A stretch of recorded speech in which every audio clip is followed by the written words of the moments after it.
Hey everybody, it's Jeremy and welcome back to Paleo Living. Today, I'm recording this from Georgia, so you can see it's raining a little bit, it's a little bit cloudy. But I want to talk about specifically a question that gets asked very often that I think there's a lot of confusion over, and that is, what is the difference between Paleo and Primal, and which one should you choose?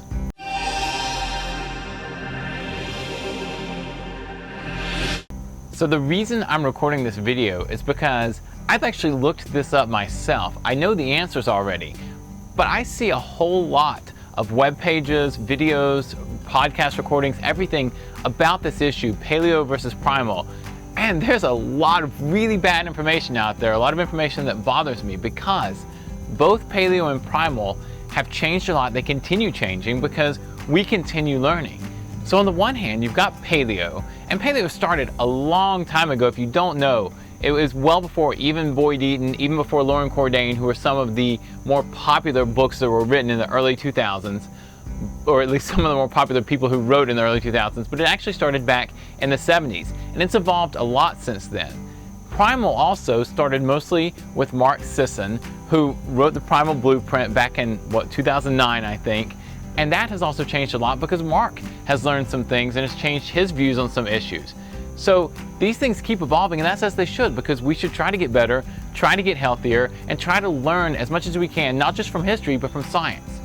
Here's the difference between Paleo and Primal. That is, they started with different people. Other than that, there's practically no difference. Let me cover a couple points about what people usually think is the difference. Point number one, saturated fats. All right, so Lauren Cordain, who wrote the Paleo Diet, a book way back, I think it was 2002, maybe 2003, professor out in Colorado.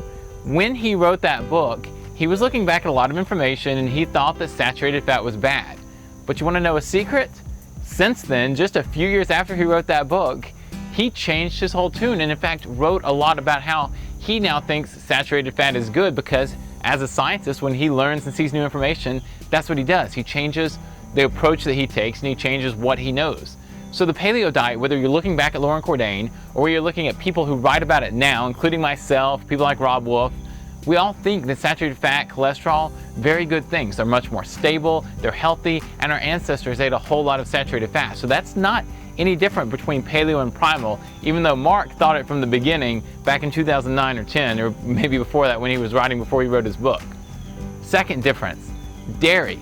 Now this has changed both with Paleo and with Primal. On the one hand, it used to be that all Paleo was opposed to all dairy, and it used to be that Primal, that is mostly Mark Sisson, supported dairy.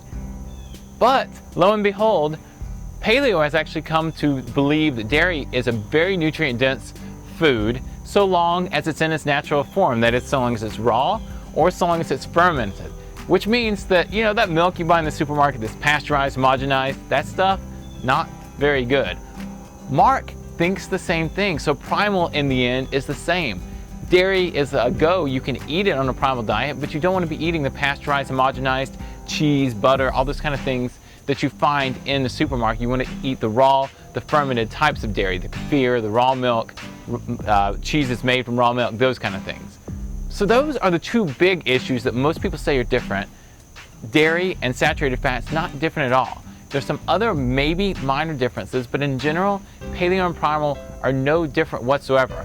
I'm Paleo, I will eat raw or fermented dairy, I love saturated fat, and everybody else who I know who's Paleo believes the same thing and has for years, almost a decade by now. So if you're going to choose one of the two, it doesn't really matter which one you choose, but here's the way to make the difference. Choose whoever you like in terms of what they're writing, what you believe, and what most easily clicks with you. Not necessarily because it's going to work better, but because you're going to enjoy doing it more if you're reading those people, if you're listening to those people, and if you're interacting with those people, maybe going to the conferences or just people around your gym. So whoever that is, choose that person. You know, if it's someone like Mark Sisson, then by all means go Primal. If it's somebody like me or Rob Wolf, then by all means go Paleo. So that's it for today. As always, I want to hear what you think in the comments. Do you think there are still differences between Paleo and Primal, other than archaic differences from 10 or 15 years ago? If so, let me know in the comments below. Click the like button here, or sorry, the like button just below, and right here there is a click to subscribe button. If you click it, I'll let you know every time we come out with a new video. We're one day late this week, but normally every Monday and Wednesday.